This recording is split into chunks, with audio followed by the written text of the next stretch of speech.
reality. It's a beautiful, exquisite, amazing expression. Like really, it could have been nothing, and in fact it is nothing. It only appears as something. It's as if that limitless vastness field of open I amness or consciousness or awareness or whatever you want to call it, love, you can call it love. It kind of wears a costume. It puts a costume of the body and the mind, and it uses that projector there, that computer, to create, to project the world outside. It learns to label and memorize things, and in this way it creates the stories, the future and the past. And the reference point, which is here where the perspective starts, and everything is relative and everything becomes limited somehow. And that's how the contraction and the suffering, the identification with that biocomputer, the hide and seek play in which that open vastness, space, silence, potentiality, pure field of potentiality has a glimpse of itself through the costume it temporarily wears. So how else, if we want to go to a story of it wanting to experience itself, because it doesn't have wants or desires, it is totally free and beyond any wants and desires. And at the same time, on experiential level, we can't deny the fact of existence. So it already does experience itself, separated from the world outside. It's nothing really outside. And everything that happens within that open field of vast conscious awareness or presence, which I am. So everything, including my costume and your costume and the whole world, appears within me, within the I am. You're listening to the Nonduality podcast. This is Nic Higham from nisargayoga.com. In this episode, I'm joined by sailor Kat Adamson. Where do we start? We start with I am. I can't deny I exist. What I am goes into lots of speculation, lots of conceptual ideas. But I know that I am, and that I am is undeniable. It's indefinable. So that's all I can ever really know. The infinite capacity of being self-knowing, but not split into knower and known, subject and object, yet can appear as this manifestation. Where can we begin but knowing that we are? Anything that comes on top of that is just poetry, isn't it, at best? It is. I like the way you say it. It is a poetry. As you say, I can't deny my own existence. The isness, the beingness, the witnessing, the presence is there. So we could say it did want to experience itself, even though there is no desire and there is no did, because that implies a past in which the decision has been made, and there is no decision that has been made in the past, because anthropomorphizing, that's apparently what we do. We create God in our own image. So anthropomorphizing that open field of infinite possibilities and infinite creativity and lovability and beauty and making it to something that have decided to see itself or glimpse itself or experience itself or know itself is already said too much. Mm. There's nothing outside, nothing apart, and nothing separate. And how obvious it is when it is obvious. But when it is not, when you buy into being that costume, being that tight, limited flesh body and vulnerable, sensitive mind. And then, of course, what follows, the consequence of that identification with the vehicle, is no matter how huge self-esteem you have, no matter how confident you are, you're still less than the absolute. So any self-definition, I am unworthy of loving, or I am wonderful, either one and every single one will be limiting to what you really are, the absolute mystery, which cannot be named and cannot be described and cannot be known as an object, because it isn't an object. It is a pure subjectivity. Even in the Gita, they tell you the eye cannot see itself. It can only see reflection of itself. Yes. So looking outside, I'm looking at the sky right now. It's a beautiful sunset, a little bit gloomy, but still beautiful. I'm a sky lover, can't help it. That's a reflection of what I am, the sky. And the computer screen and Bob and everything is basically, everything that appears in that open field is an expression and a reflection of that infinite potentiality. It shows up during the day as forms, objects, feelings, thoughts, emotions. How incredible the dreams, they show up of nothing. They show up already, the worlds already fully furnished, already equipped with personnel and vehicles and mountains and trees that didn't need any past or any time to come into existence. They just spontaneously appear out of nothing. That sort of that vibration which the thought is, or the vibration which everything is.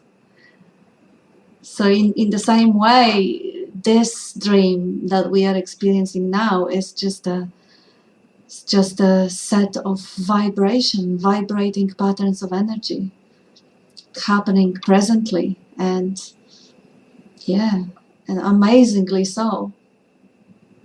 Yes, infinite potentiality of that singular, pure subjectivity, seemingly knowing itself, reflecting itself as all that is. It's a nice idea, and there's something true about it. It hints at something deeply known, recognized, but it's still a story. No story or conceptualization can capture what is going on. But maybe something along those lines. And so self-knowing, yet never really becoming multiplicity, always that singularity of potentiality. Yet there is this sort of urgency, this sort of almost self-infatuation. Nisargadatta talks about self-love a lot. This self-love, this I want to perpetuate this beingness, this kind of blissful, orgasmic pouring out of the unmanifest as this. And the loving to be in it.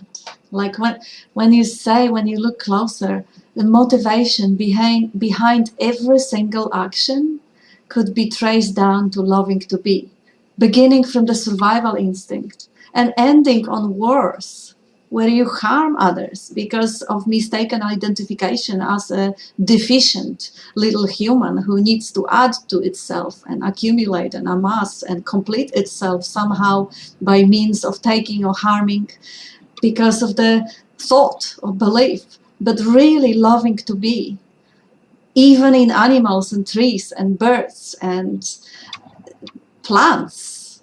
Everything loves to be and preserves that being as a part of the machinery, as a part of that biocomputer that is inherently equipped in that survival mechanisms of defending the separate existence, so-called.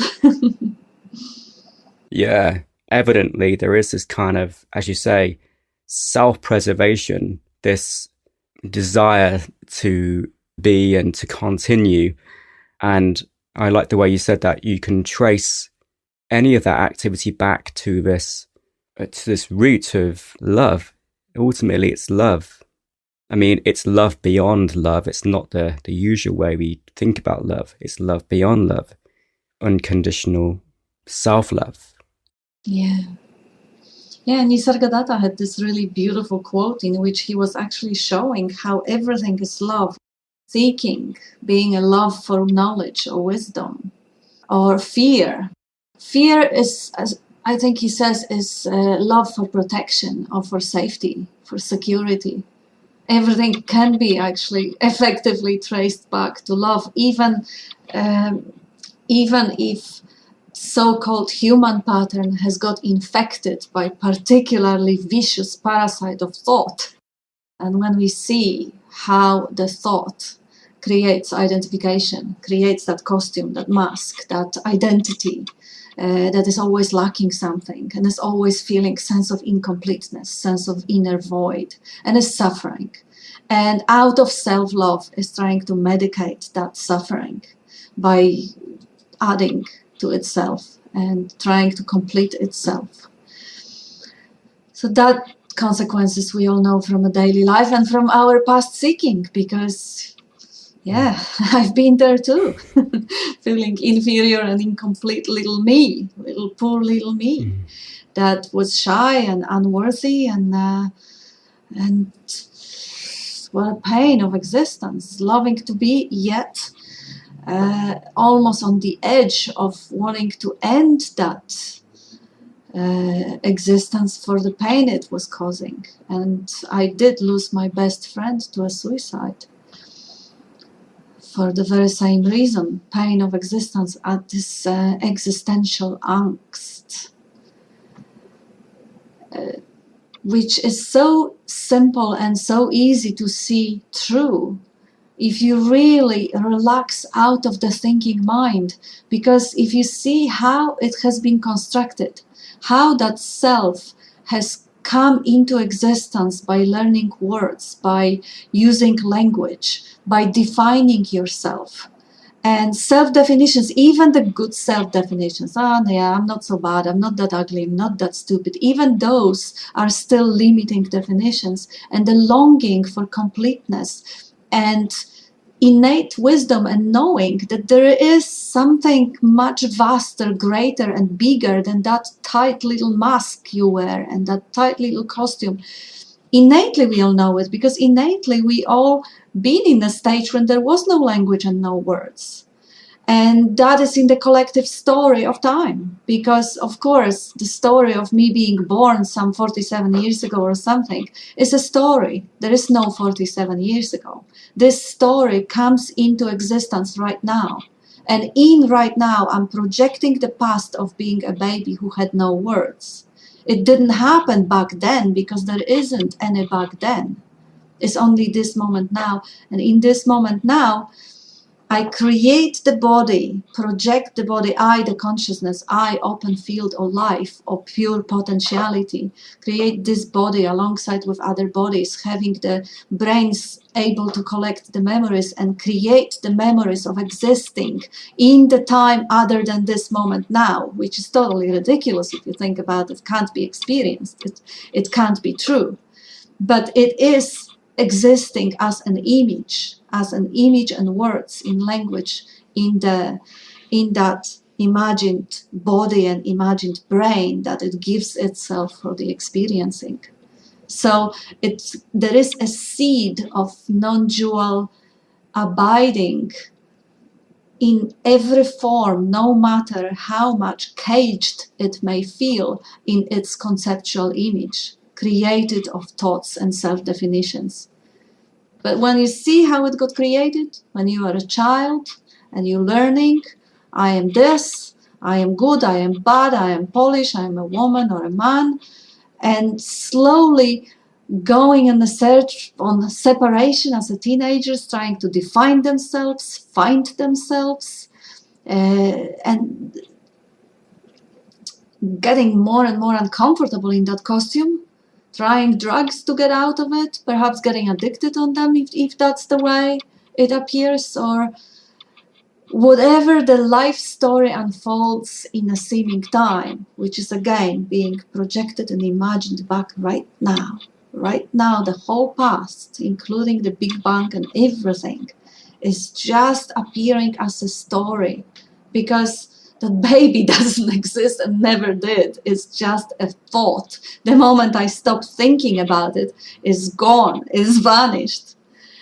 How amazing is that? How magnificent is that? And when you see the way it is being constructed, you also see that the only way out of that constructed set of tight images is to relax out of the mind.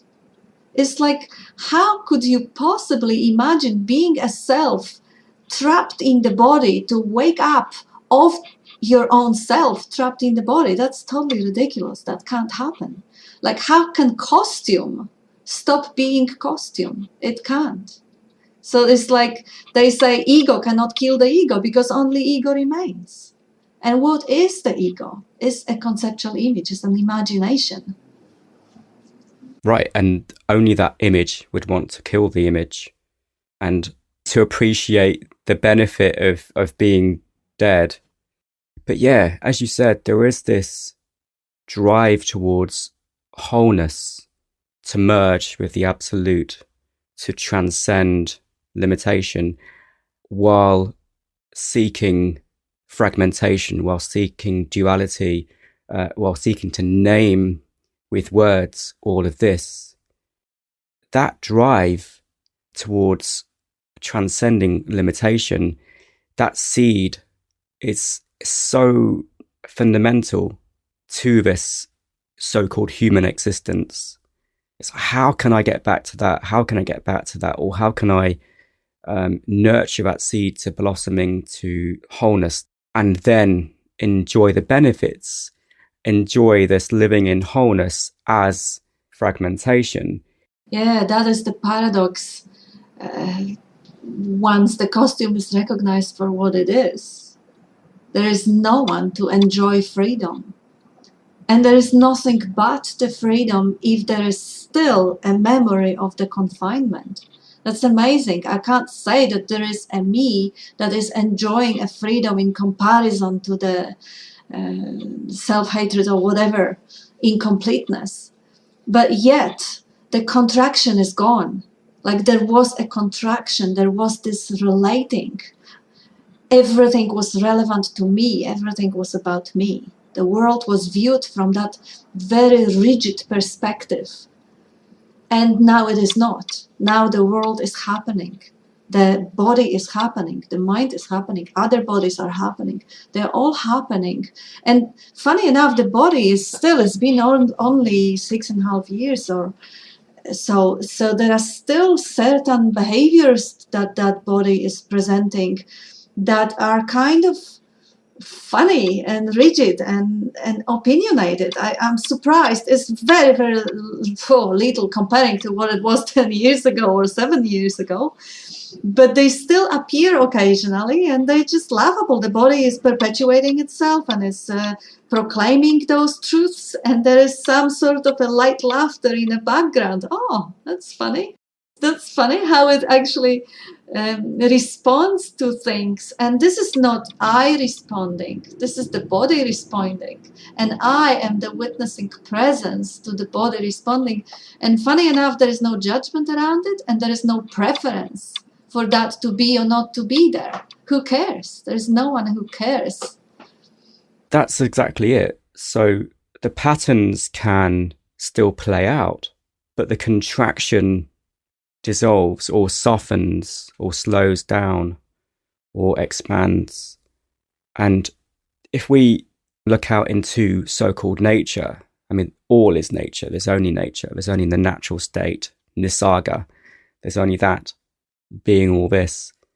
But if you look at the pattern of a tree, you know, the tree trunk with this specific, unique patterning, well, upon so-called awakening, that doesn't just get turned into this glowing white light in the shape of a tree. The patterning remains. The patterning of your wallpaper doesn't suddenly become purified into nothingness upon so-called awakening. So why should the patterns of this body change? Well, they are just like any other pattern. But the thing is, the patterns that are attributed to me seem personal, whereas the patterns in nature seem, oh, it's okay. They can be just as they are. That's okay. They don't need to awaken. Well, what's the difference? There is no difference. So there's no need for anything to change or transform, because all is only that. And so there's pure equality of expression. And what's the need for any pattern to change if it's not personal? And it would only be a fabricated self that would want to get rid of the patterns to enjoy the purity. Absolutely, absolutely, beautifully explained. Yes, that's exactly what's happening. Like, yeah, really, who cares? Who is there to even judge the pattern? Like, something that is socially desirable or socially not desirable, or something that seems kind or unkind. Gosh, who is there to even judge it and compare it to some standards? Who is there to have opinions about it or preferences about it? Like, life is unfolding as it should. If you think of about the animals who did not develop any sense of separate self, so they didn't have to wake up from that nightmare. You will still have a good dogs and a bad dogs, and a traumatized cats and a healthy cats, and of course updating the whole biocomputer will still update the database in continuous interaction with the whole environment, so the patterns will be rewiring. Like, nothing is unchanging, everything's constant flux. So yes, the patterns that were there 10 years ago, they are just, even if they are trace of those patterns, they are much, much lighter and much, the suffering didn't come back. No. The self-obsession didn't come back. No. But yes, there might be a pattern which one or the other would judge in one or the other way, but there is no judgment around that here, because there's no one there who cares. And again, the lightness coming from it, especially if the costume has been conditioned, that body-mind has been conditioned to be humble. So to always feel low self-esteem rather than even some sort of an objective skill assessment or worth assessment. That habit, when that one is gone, how much lighter you travel, how much more sunny the world, the life become. If you used to, like Buddhists say, go 1,000 miles with a stone in your shoe, and then you take that shoe off and you throw off that stone. That's the heaviness of that inner judge that is constantly telling you that you're not good enough, you need something. You need to grow, you need to develop, you need to learn, you need to mature, you need to get enlightened, or whatever the story is, that there is a you who is deficient. If there is no you, there is no one who is deficient. And is there a you? Only when you think about it. The you exists only when there is a thought. In the absence of thought, not only there is no you, there is no me, but I can't even say there is a body. I can't say anything without the thought. There is just being, and even that is a thought as I'm saying it. But the being, awareness of presence, I'm not unconscious. There is an existence, conscious existence. But even about the experience of the body, I can't say anything else, but there is some subtle vibration. Yeah. It doesn't say that I have the face or I have the head. No, it's the direct experience without the translating devices there in the brain, in the mind. It doesn't say what I am or who I am. It says that I am and nothing else. That's it. This is a mystery. It can't be said. It can't be known. It can't be imagined. I can just, let that mind stream of imagination go in, and it will create a costume, a story, a past, deficiencies, suffering, and all the dramas. And that's amazing when you no longer believe it to be true. Because if you do, ouch, that hurts. But it doesn't have to hurt. When you see how it is constructed, and you see how it perpetuates itself, and you see it in the same way as you see the rainbow on the sky, or you see the clouds. And Why do you care? Is it big or is it small or is it colorful or is it not? Is it loud or is it, is the mind chatty or is not chatty, or is it judgmental or non-judgmental? Who cares? You just see the incredible miracle of that hologram, which perpetuates and creates worlds within the worlds. Because what happens now, if I create the story of me, the next thing I will imagine the story of other countries and parents and societies and work and problems, and I will be daydreaming about them. I'm sitting here now, but I'll totally ignore the fact that I'm sitting here now and the bodily sensations and sounds and sights, and instead I'll be imagining other people and other places, creating world within the worlds within the worlds, and perpetuating creation.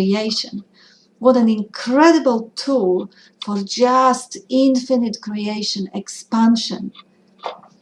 When you see it this way, you marvel, you enjoy it, you bow down to the ground and you love it to the fullest. But when you believe you're that little figure there in that story, poor little me, oh my God. Yeah. It's just pure creativity, and all of it is neutral. All of it is impersonal.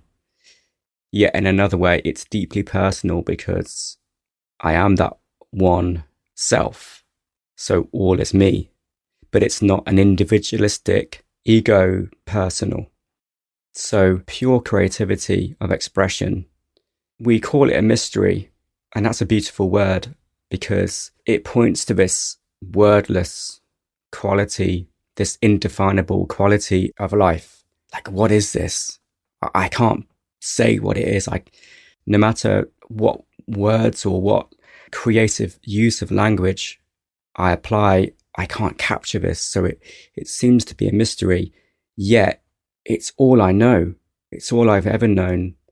So it's both a mystery, but also home. It's the most familiar non-thing that I have ever known. And of course, I am that home, enjoying myself, which is completely paradoxical.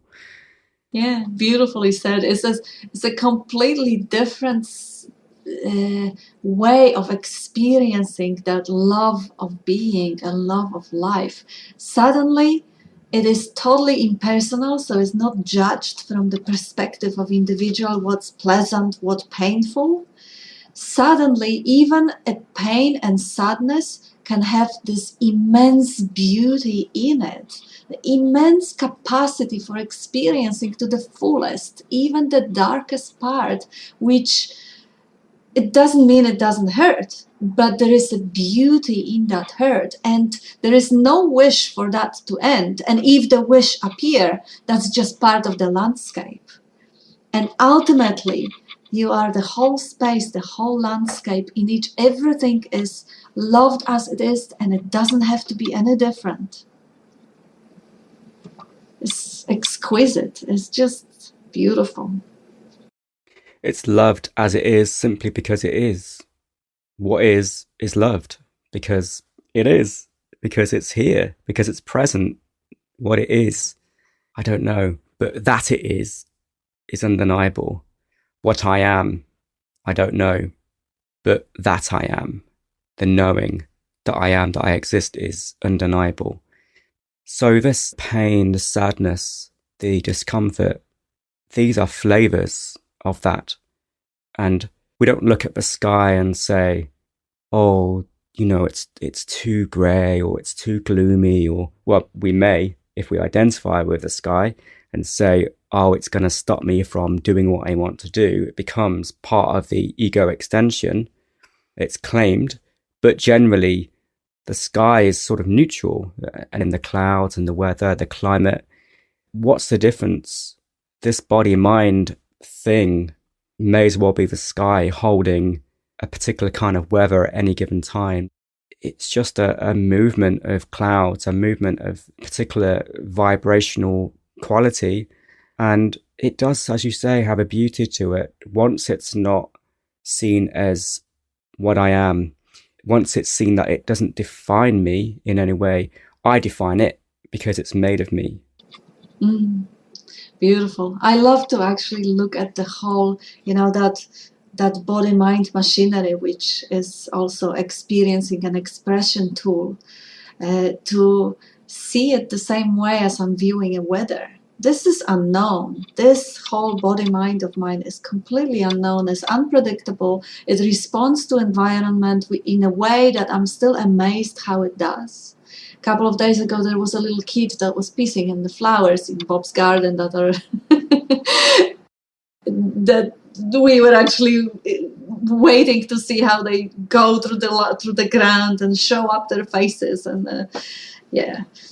And I could feel the volcano erupting inside, like, and there was nothing more beautiful and amazing in that pure raw reaction. Doesn't mean that I went and hurt the child or anything like that. It's just the reaction that happens, which was totally unexpected, unpredicted.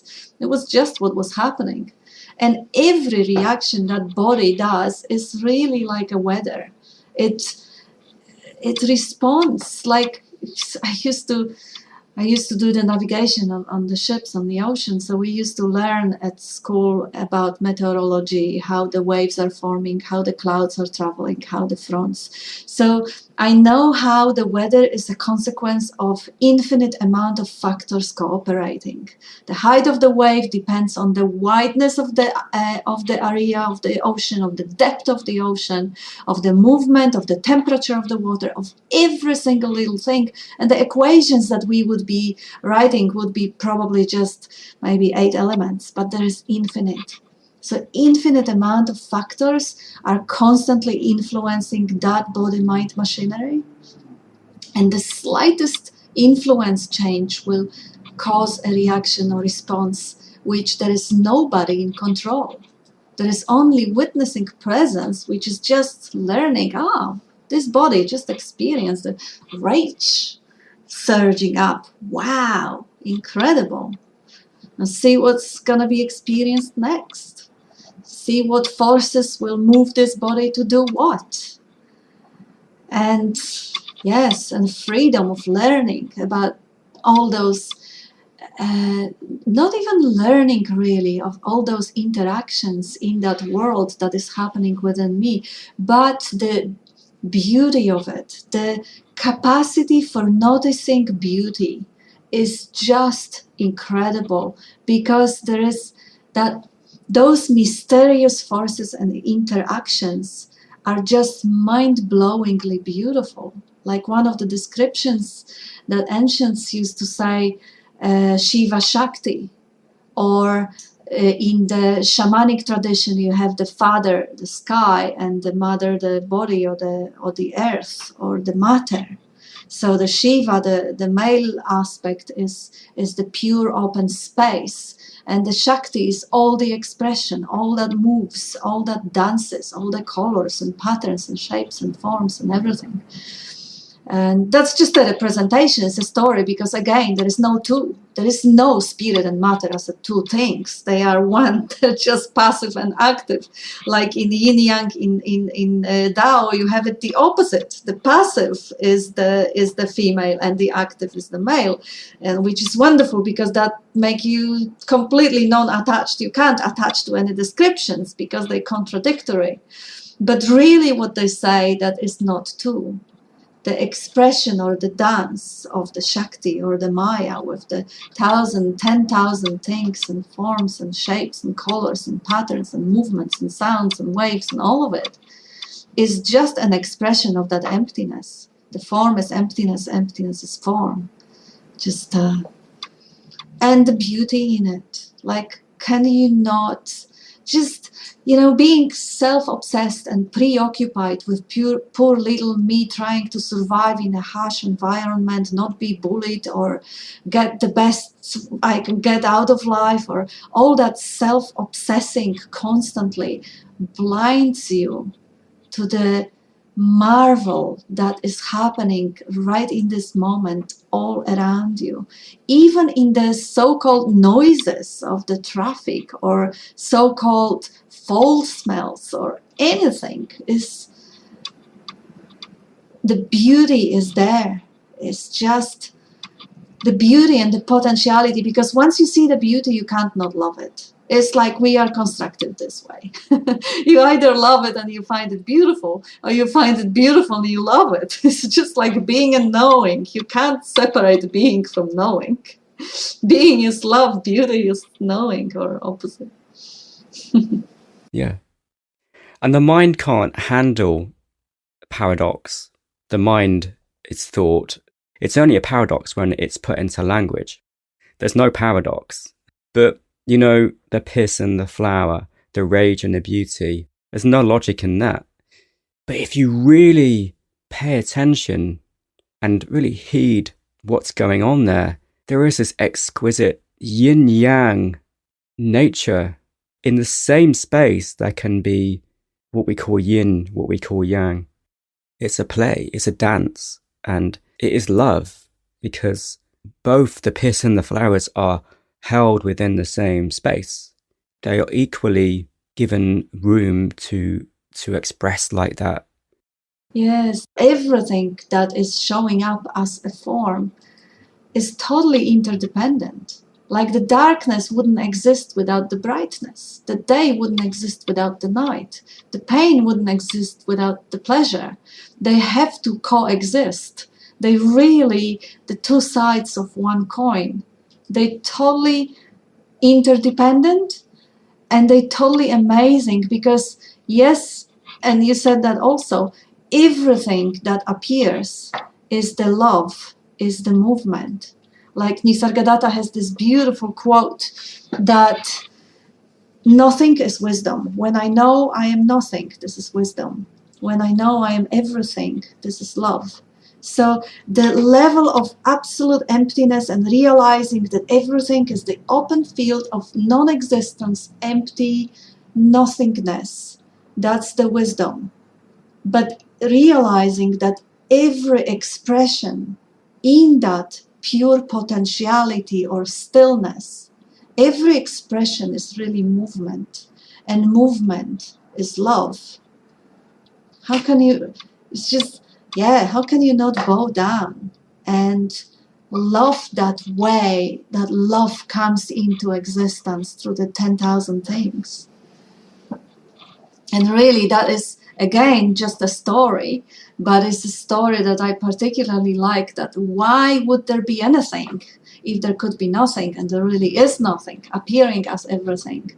And I just like to see for the experience and expression of love. The true answer is why not, really? I mean, that's it. The true answer is silence. It is because it can be, and it really isn't. You can't even say whether it is or it isn't, so that's the wrong question. But really, to just point back that every movement, every expression is the manifestation of love, is the loving to be in action. Yeah, why questions just lead to infinite answers, most of which conflict or contrast or oppose one another. So, as you say, why not? It's the only response. Why not? Why is there anything? Well, why not? Is there anything to begin with? And what is it? Not why is it? What is it? What is this? What is this? What is this? What is it really? What's the nature of this? Those sorts of questions are, I would say, fruitful, but really they're fruitless because they don't perpetuate the conceptual merry-go-round. And funny enough, when you really look at people who are seekers, and I was a seeker for most of my life too, they either look for something outside themselves like God or enlightenment, or they look for something inside themselves like true self or heart or love. But it is always a movement, a looking, while the real answer is in stillness. How could you possibly go and reach the stillness through movement? Any movement either outside myself to find God or liberation or whatever, or movement inside, which of course there is no inside or outside, they're both just concepts. But looking within, Either I question the world and see there is nothing out there, or I question the projector and see what is in here, and I also find nothing there. But somehow it feels like that sort of a movement has to be exhausted. Very often, the mind has to ask the 10,000 questions before it realizes that the answer cannot be found in conceptual thinking. That's the paradox, and I don't even know how to call it, because it's a lot of suffering in seeking itself, and you kind of want to put your heart on your hands and give it to people. Look, don't do it. Don't go there. Don't ask questions why. All those questions take you into the story, more of the mind shit, more of the imagination. Just stop it. Just relax. Just see the show from the box seat. Just see it in the relaxed manner as the empty space that you are. Don't run behind your tail. How fast can you run to find yourself stopped? That is not. But I heard that when I was a seeker also, and it just couldn't hear it until it was heard. Yeah. So exhaustion gets you to your knees, so to speak, where you have run out of the why questions and they've all proven futile. So you're left with silence. You're left with silence, which is the answer. Truth speaks in that silence. Asking why just leads to more whys, but asking what takes you to silence. What is this thought? What is this feeling? What is this body?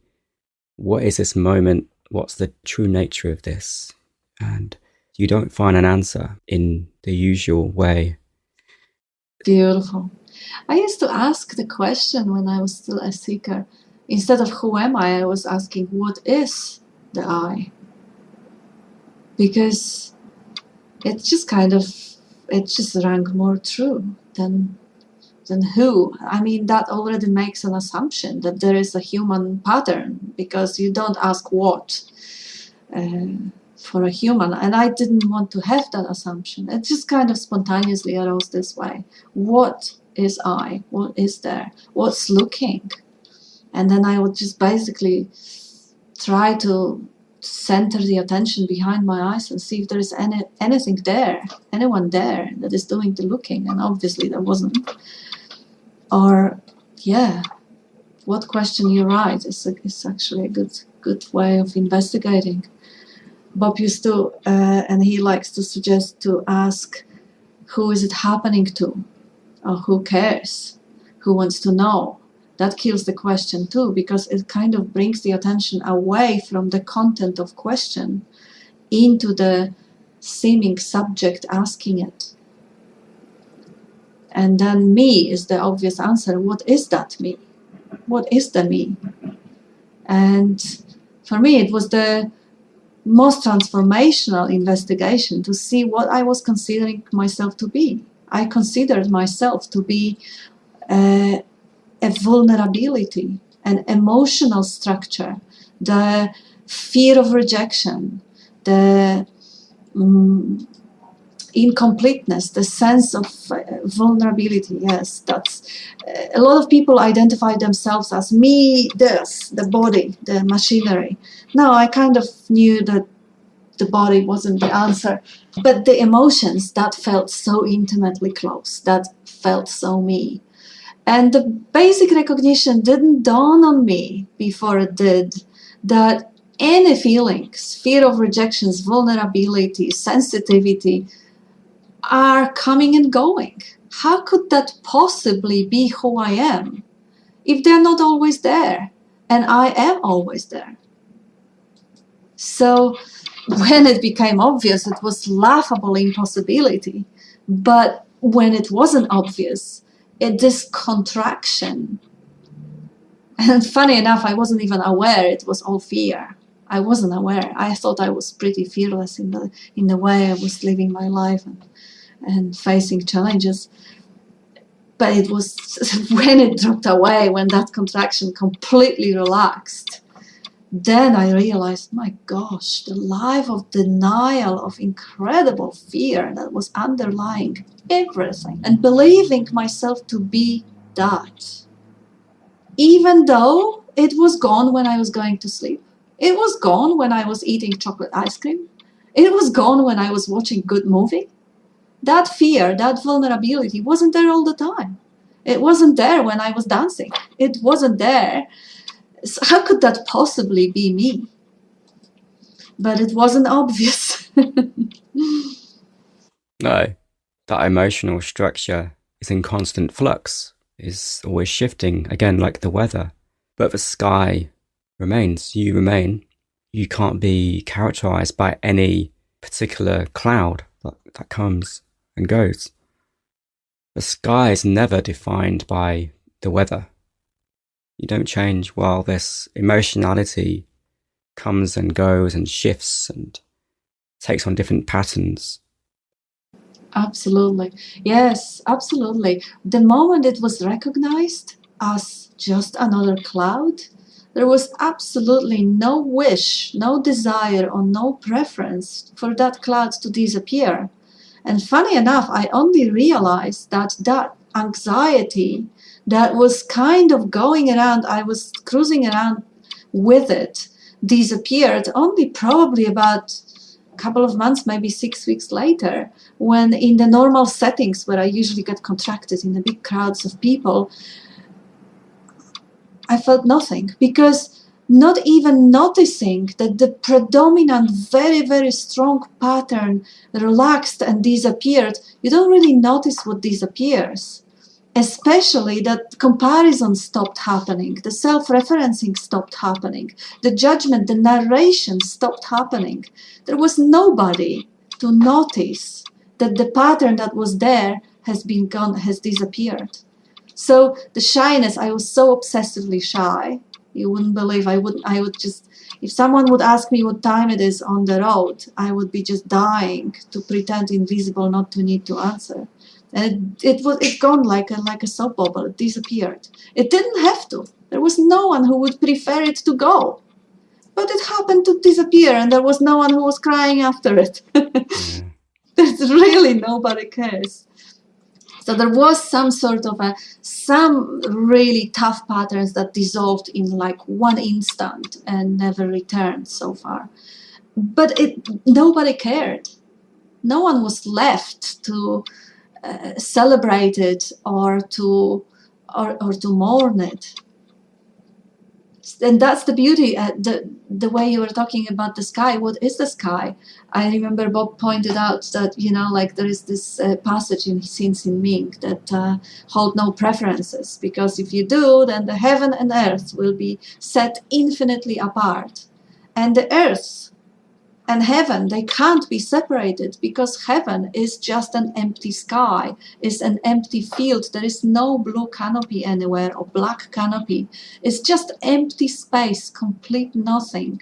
So this is what I am. The moment some clouds disappeared, nothing could not notice or notice it. It just, it's shown up in the attention later on, few weeks later on, and other patterns shown up as absent few more weeks later. But really, the freedom of not holding those preferences is the real freedom of being nothing, of being no one or no thing, being the empty sky.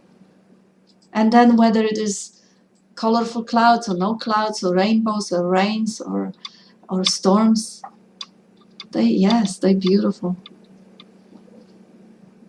They even call it sky-like awareness in some of the scriptures. I didn't extensively read on things, but Bob has a little soft spot for some really ancient stuff, like really, really ancient, to just know that message has been around forever and ever. Yeah, and you don't have to get to a point of no preference or try to have no preference, because that's just a loop.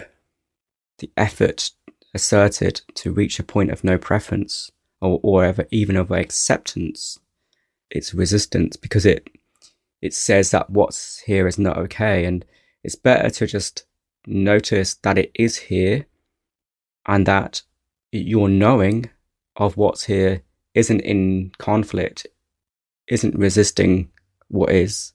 So your knowing of any of what is here now, any of this, seemingly outside the body, seemingly inside the body, well, your knowing of it is not at war. Your knowing of it, it has no preference. And that knowing turns out to be you. So you are already that knowing.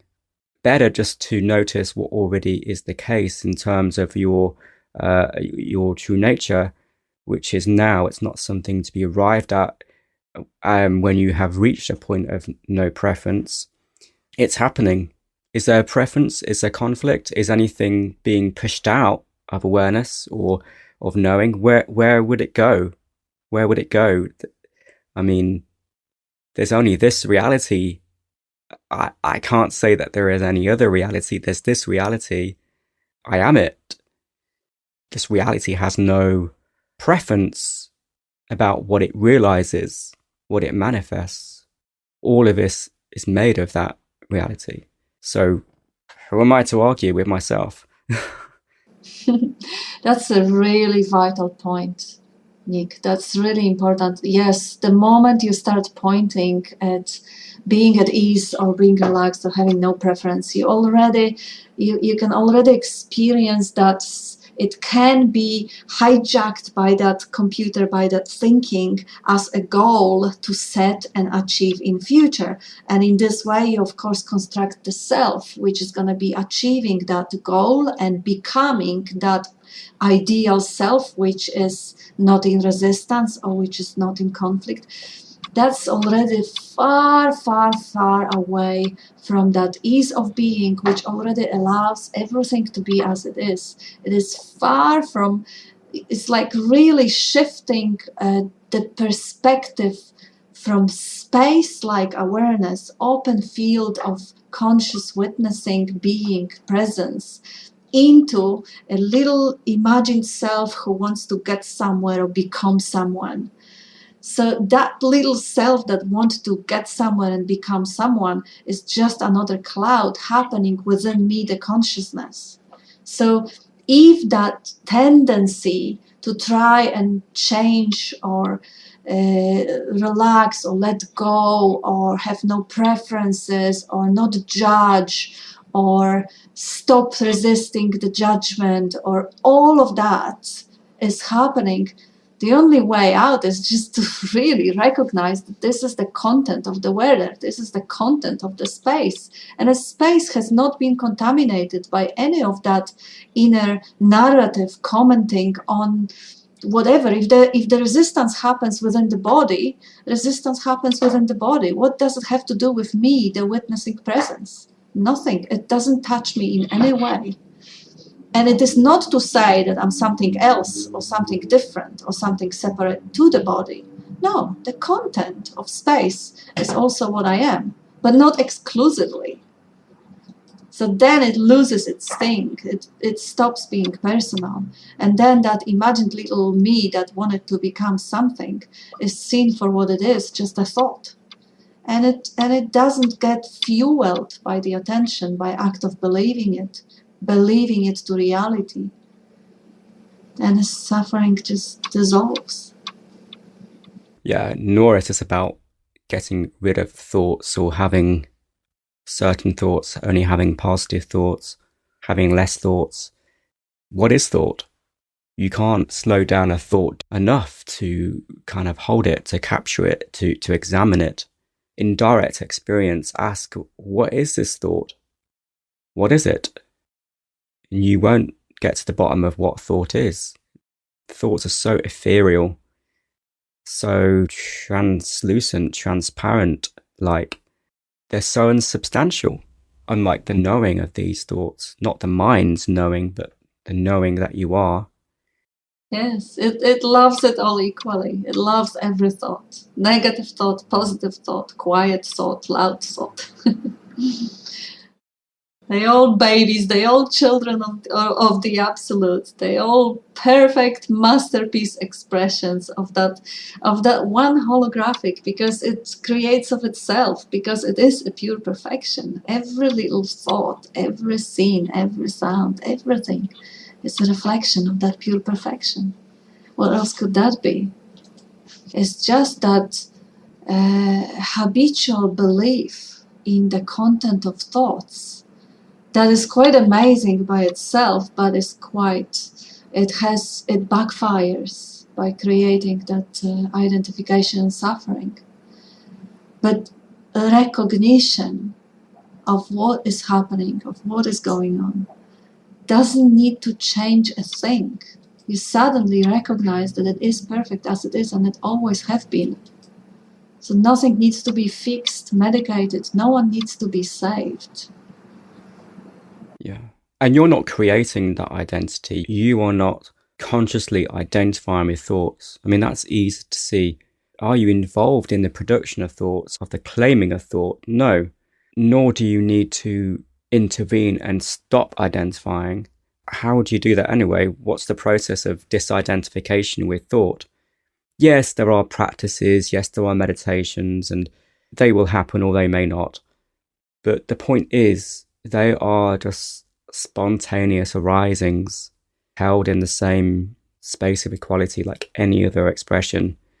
And they're made of what you are, and what you are has no issue. Yeah, you haven't started, you can't stop it, because there is no you to start or stop thinking. You don't know what's your next thought gonna be. You don't know. Basically, it's just the open field of unknowing and the pure curiosity of what's arising next. And the amazement in that curiosity. Because on one hand, it really is what you are, who you are, dancing and expressing itself in all that diverse ways. And on the other hand, there is a mystery, because everything influences everything. So it really is one. It really isn't 10,000 things. One could say not even one, because even one is already too much being said. It's not even one.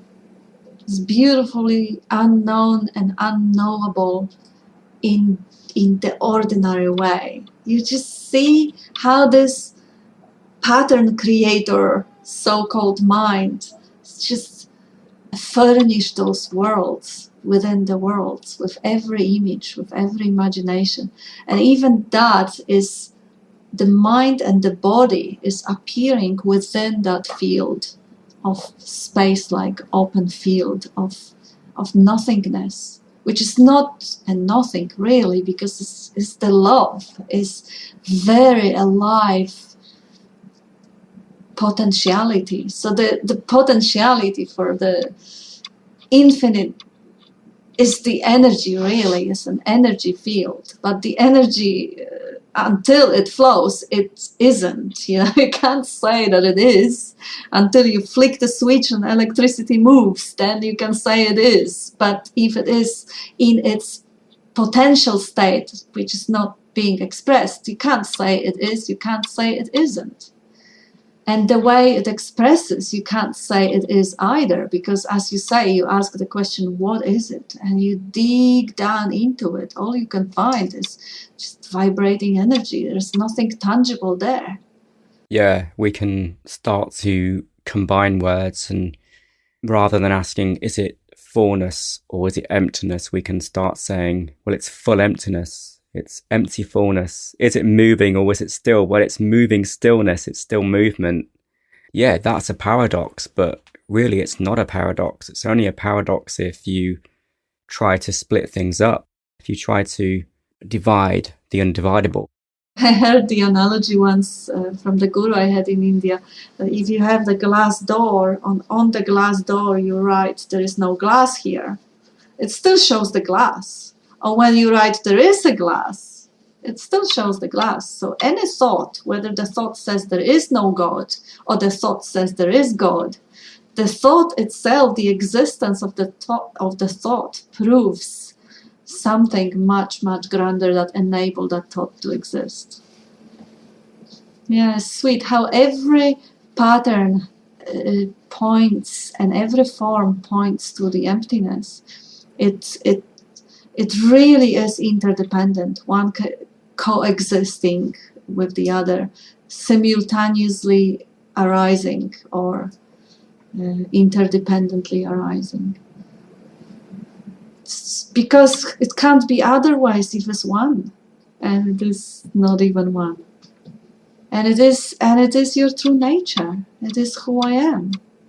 It is that's the another sort of a difficulty of the language.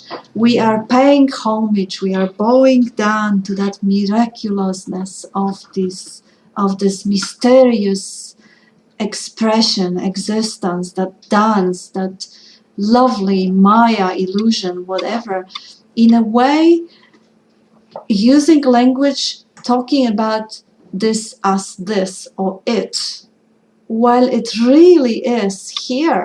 It is me, it is in my heart, it is the I am, it is the pure subjectivity. It is so intimately close, it is so me, that undeniability of existence, of being and being conscious. It's nothing more, it's nothing closer and more intimately of what I am than anything other, and we still call it it when we describe it. And it's not it, it's I am, it's you are, it's the isness, it's the beingness, and even calling isness is already moving it to the third person. That is how difficult pointing non-duality using dualistic language is. And how else can we worship it if not through the expressing it, through the descriptions and the poetry of it, of attempts to grasp ungraspable. It is really just all expression of love for that incredibility and that beauty, because how can you not? Yeah, that self-love is unavoidable. This self-fulfilling expression, this outpouring of ecstasy. And as you said at the beginning, this, whatever this is, whatever I am, whatever you are, could have been devoid of the yin-yang quality. Yes, it is no-thingness, but it could have been no-thingness without the appearance of everythingness. And yet there is this everythingness. How can the everythingness be wrong? How can it be out of place? How can it be inappropriate? It's only like the blossoming of a tree. It's perfect. It's perfect. It's exquisite. It's incredible. And realizing that it is not it. It is who I am. That's the way the dream outpours. Leaves you speechless. I think Nisargadatta says something like, the I was present before the am. So it's as if the am points to the I, and the I amness, as we know, sort of seeks qualification. It seeks identification. It isn't content with just being I am. I am happy. I am sad. I am this kind of person. I'm that kind of person. It's just crying out to be sort of individuated and characterized and distinguished in some way. Without that characterization, there's the I. The I is costumeless.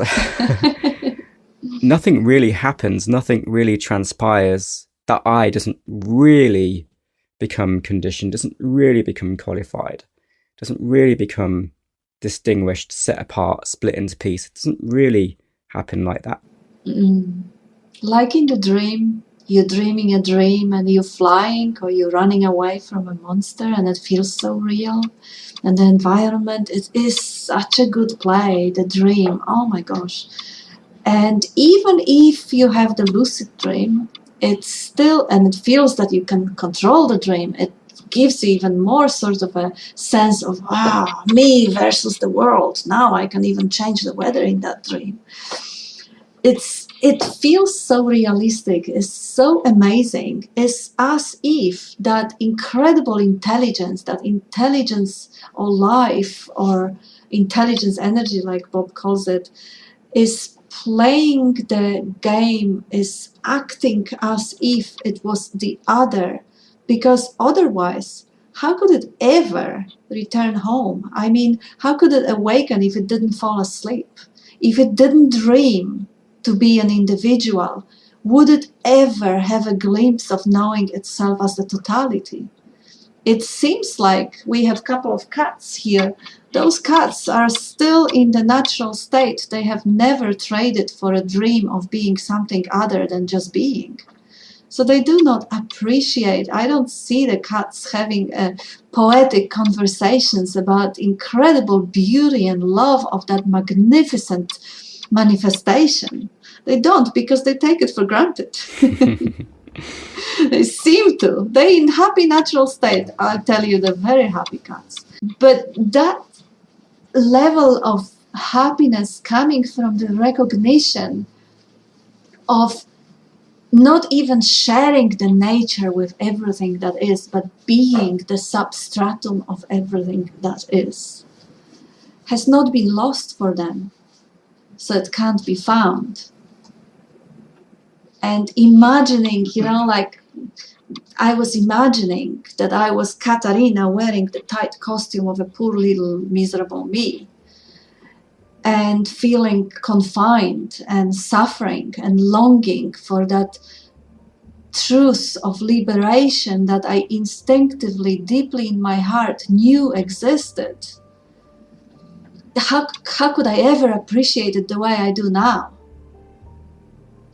So that's, again, it's a little story about the hide and seek play of existence, which is absolutely bullshit story. But how sweet and how cute it makes that whole seeming journey of dreaming yourself to be isolated, separated, poor little me, and looking for the way home and finding that way home and realizing that the home has never been left and has never been lost. It has always been here underneath that nightmare of being something other than what you really are and always have been.